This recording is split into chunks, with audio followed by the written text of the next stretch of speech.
Hola a tots, jo sóc la Cèlia Coronel Torrecillas, sóc estudiant de l'Escola Badruna de Palamós i el meu treball de recerca porta com a títol No ets diferent, tu ets autèntic. I la meva tutora ha estat l'Anna Teruel.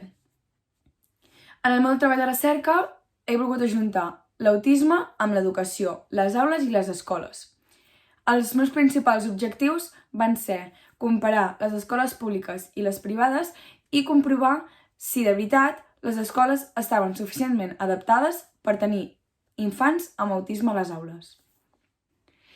Les meves hipòtesis que em van sorgir van ser que l'autisme és difícil d'entendre i de detectar, que calia poca adaptació de l'entorn escolar, que les escoles estaven totalment preparades i que tenien suficientment recursos i, per acabar, l'última era que les escoles privades concertades tenien molts més recursos i ajudes.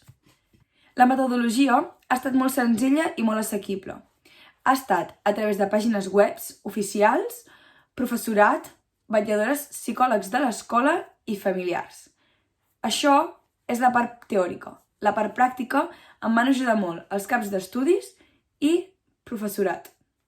El meu marc pràctic es basa en la creació de material per nens autistes en aules de cicle inicial de primària, ja que el meu objectiu és fer una classe amb nens autistes inclosos amb nosaltres. Aquest treball de recerca va dedicat a totes i cada una d'aquelles famílies que tenen fills o filles autistes i els és molt difícil escollir l'escola. A poc avançarem i totes estarem adaptades per tenir els vostres fills a les nostres aules.